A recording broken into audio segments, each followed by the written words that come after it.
네, 10분 성경 공부 시간이 돌아왔습니다. 예, 복음과 구원 그리고 신앙생활에 있어서 정말로 중요한 그런 성경적 원리 그것들을 같이 함께 나누는 시간입니다. 예, 20분 성경 공부를 통해서요, 우리 모두가 하나님 안에서 온전하게 그렇게 자라가는 그런 하나님의 자녀가 되었으면 합니다. 오늘은 특별히 이제 우리가 신앙생활하면서 사용하는 그 용어들 가운데서 복음이라는 그런 단어가 있습니다. 이 복음에 대해서 같이 함께 나누는 그런 시간을 가지려고 합니다. 흔히 복음이라는 단어, 이 단어에 대해서 여러분들 그 의미를 잘 모르시는 분은 거의 없을 겁니다. 그만큼 사실 이 복음이라는 것 그 자체는 그리스도인의 삶에 있어서 가장 기본적인 것입니다. 하지만 솔직히 교회를 오래 다녔어도 복음이 무엇인지 잘 알지 못하는 분들도 있고요. 더 나아가서 복음이 주는 그 구원의 의미를 제대로 이해하지 못한 채 제대로 된 신앙생활을 하지 못하는 그런 분들도 사실 많이 있습니다. 그리고 복음을 잘 이해하지 못하다 보니까 자신이 어떻게 구원받았는지 그것을 잘 설명하지도 못할 뿐만 아니라 또 구원받은 자로서 또 어떻게 살아가야 하는지 그것을 잘 알지 못한 채 신앙생활하는 그런 분들이 사실 있습니다. 그래서 우리가 복음에 대해서 좀 더 자세하게 알아가면서 그것을 통해서 우리가 우리를 구원하신 그 하나님의 그 뜻을 따라서 살아갈 수 있는 우리 모두가 되었으면 합니다. 일단 복음이라는 것, 이것에 대해서 정의를 해드리면요. 영어로는 굿뉴스라고도 이야기를 하고 가스펠이라고 그렇게 또 말하기도 하죠. 그 뜻은 이제 복된 소식 혹은 기쁨의 소식 뭐 이런 것들을 의미하는 것입니다. 그럼 한번 이런 복음의 의미, 그러니까 복된 소식, 기쁨의 소식이란 그 의미 안에서 우리 일상에서 듣게 되는 복되고 기쁜 소식이 무엇일까? 그것을 한번 여러분들 생각해 보시기 바랍니다.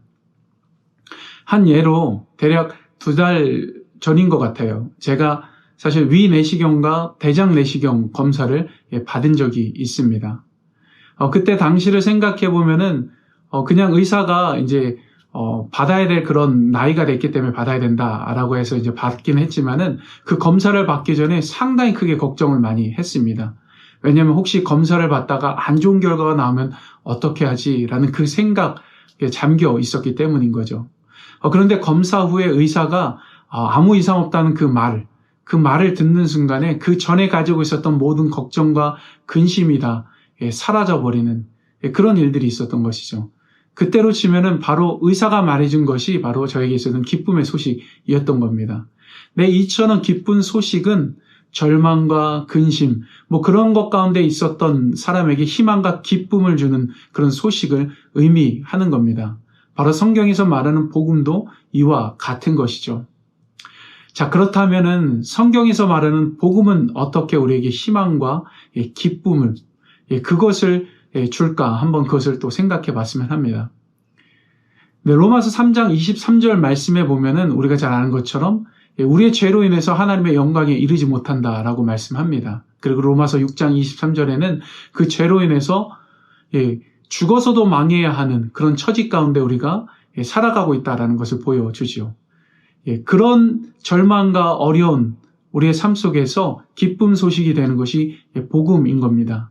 그럼 그렇게 이제 죄로 인해서 하나님의 영광에 이르지 못할 뿐만 아니라 그 죄로 인해서 죽어서도 망할 수밖에 없었던 그 처지에서 벗어날 수 있는 그 방법이 여러분들 무엇이죠? 우리 모두가 이미 잘 알고 있는 것처럼 바로 예수 그리스도를 믿는 것입니다. 그리고 이것이 곧 우리에게 있어서 복음이면서 기쁜 소식인 것이죠. 그러니까 예수 그리스도를 믿으면은 죽어서도 망하지 않게 된다. 더 나아가서 하나님 나라에서 영원히 살 수 있다. 이것이 기쁜 소식인 것입니다. 네, 그래서 미리 오늘 성경 공부의 결론을 말씀드리면요. 복음이라는 것은 사실 예수 그리스도 그분 자체를 의미하는 겁니다. 네, 이것에 대해서 참고로 마가복음 1장 1절에 보면은 하나님의 아들 예수 그리스도의 복음의 시작이라는 그런 말씀이 있습니다. 이 말씀을 보면 이 말씀의 중심 안에 사실 예수 그리스도란 단어가 있습니다. 하나님의 아들은 바로 예수 그리스도가 하나님의 아들로서 신성을 가진 그런 분이다라는 것을 강조하는 그런 역할을 하는 거죠. 그리고 예수 그리스도의 복음이라는 것은 흔히 그 복음이 예수 그리스도에 대한 것이다 라는 것을 의미하는 그런 표현인 겁니다. 그러면서 시작이라는 단어는 그렇게 예수님에 대한 복음이 시작되었다라는 것을 보여주는 것이죠. 그러니까 결국 마가복음 1장 1절에 있는 그 복음의 시작, 그 복음의 중심에는 곧 예수 그리스도가 있는 것입니다. 그렇기 때문에 복음 자체는 예수님인 것이죠. 바로 이런 면에서 복음을 간략하게 여러분들에게 요약해 드린다면요, 이런 겁니다.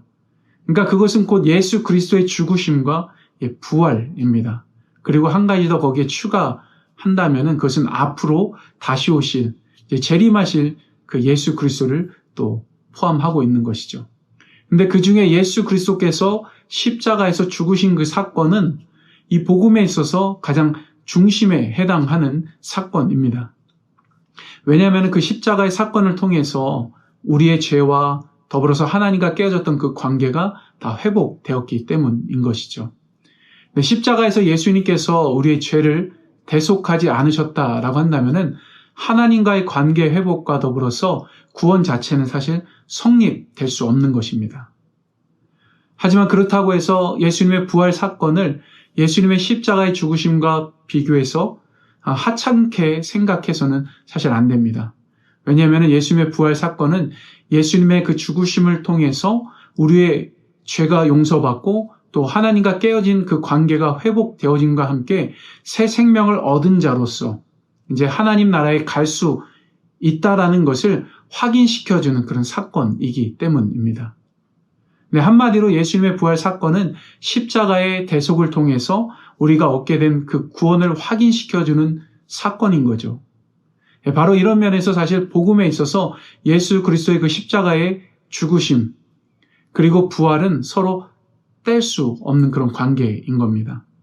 근데 여기서 한 가지 더 추가를 하자면은 바로 그렇게 죽으시고 부활하신 예수님께서 하늘에 오르셨다가 다시 이 땅에 오실 그 재림에 대한 것도 복음에 추가할 수 있는 내용입니다.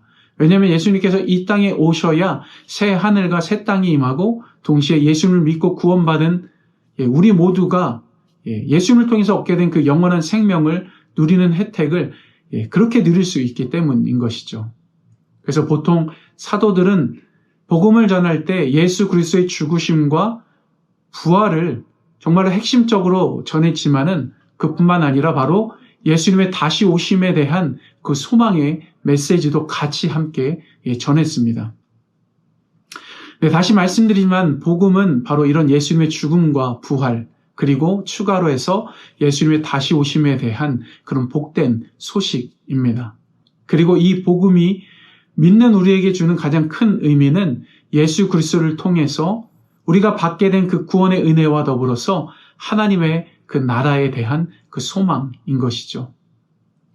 조금은 어렵게 복음에 대해서 여러분들에게 설명해 드렸을 수도 있는데 사실 쉽게 풀어서 말씀드리자면은 예수님을 믿어야 구원받고 하나님과 깨어졌던 그 관계가 회복된다는 것. 그것이 정말로 죄로 인해서 하나님 앞에 갈 수 없는 그런 영혼들, 그리고 죽어서도 망할 수밖에 없는 그런 처지 가운데 있는 그런 영혼들을 향한 그런 복된 소식인 것입니다. 그리고 예수 그리스도를 믿고 구원받은 자들에게 있어서는 바로 예수님께서 이 땅에 다시 오시는 그 소식, 그것이 또한 복된 소식, 곧 복음인 것이죠. 우리는 예수님을 믿어야 분명히 하나님 나라에 갈 수 있습니다. 그리고 그 나라에서 영원히 행복하게 살 수 있습니다. 이런 모든 것이 다 복음인 것입니다. 근데 중요한 것은 이 복음의 중심 안에는 다른 것이 있는 것이 아니라 바로 예수 그리스도 그분이 있는 것입니다. 그렇기 때문에 예수 그리스도가 바로 복음 그 자체인 겁니다. 이것을 항상 기억하면서 우리를 구원하신 그 예수 그리스도의 그 복음을 의지하며 살아가는 우리 모두가 되었으면 합니다.